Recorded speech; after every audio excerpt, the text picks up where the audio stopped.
বঙ্গবন্ধুকে সপরিবারে হত্যা করলো। 21শে আগস্ট গ্রেনেড হামলা করে আইবি রহমান সহকারে 24 জন নেতাকর্মীর প্রাণ নিল।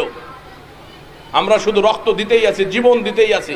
এখনো পত্রিকা খুললে মাঝে মধ্যে খুঁজে পাওয়া যাবে ছাত্রলীগ খুন হচ্ছে, যুবলীগ খুন হচ্ছে, আওয়ামী লীগ খুন হচ্ছে, কিন্তু কয়টা জামাত বিএনপি খুন হচ্ছে?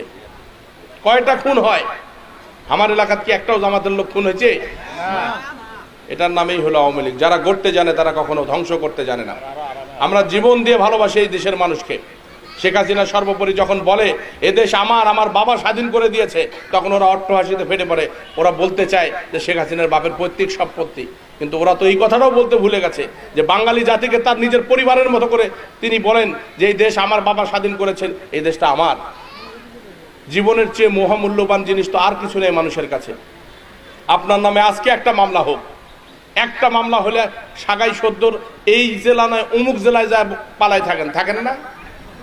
একটা মামলা হলে, ছোট মোটো কোনো মামলা হলে আপনারা এই জেলাতেই থাকা হয় না, এই ইউনিয়নে থাকা হয় না, কোন জায়গায় রিমোট এলাকায় আপনার আত্মীয়র বাড়ি আছে সেখানে যারা এত চুপ করে ঘুমাই থাকেন, পুলিশ কখন বা ধরবে আসবি। অথচ একজন শেখ হাসিনাকে 22 বার হত্যার চেষ্টা করা হলো। 22 বার হত্যার কাকে বলে? সেটা কি মিথ্যা কথা? ইউটিউব খুলে দেখেন 21শে আগস্ট যে গ্রেনেড হামলা হয়েছে, গ্রেনেডের ছবি সেখানে আছে কিনা, রক্তাক্ত মানুষের সেই দেহ, ছিন্নভিন্ন দেহ আছে কিনা। 32 নম্বর যারা যান নাই একবার গিয়ে ঘুরে দেখেন রক্তমাখা কাপড় এখনো জলজন্ত প্রমাণ দিচ্ছে কিনা, ইতিহাসে সাক্ষী হয়ে আছে কিনা। ওরা বলে যে যখন আমরা এই সমস্ত কথাবার্তা বলি তখন এগুলো ইতিহাসের একটা অংশ, অনেকবার শুনেছি, আমরা তো ভুলে গেছি। আমরা ভুলে যেতে চাই, আমরা ভুলতে ভালোবাসি। সত্যিই কি ভুললে এই সমস্ত কিছু চলবে আমাদের? যে মানুষটার জন্য এই দেশটা পেলাম, যে মানুষটাকে পাকিস্তান হত্যা করতে পারলো না, বাংলাদেশের মানুষই হত্যা করলো তাকে। যে মানুষের নিজের সন্তানের কাছে বঙ্গবন্ধুকে দেখার সৌভাগ্য হয় নাই, কিন্তু আমরা বঙ্গবন্ধুর প্রতিবিম্ব দেখতে পাই শেখ হাসিনার মাঝে। সেই মানুষটা জীবন হাতের তালায় নিয়ে আপনাদের সেবা করে যাচ্ছেন।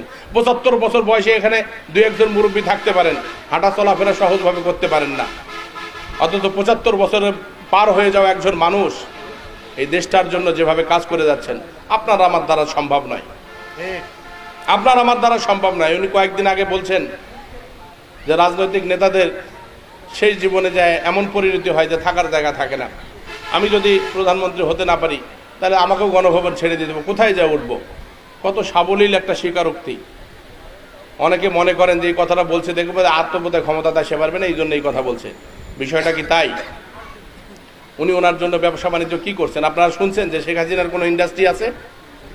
বলতে পারবেন কোনোদিন যে শেখ হাসিনার নামে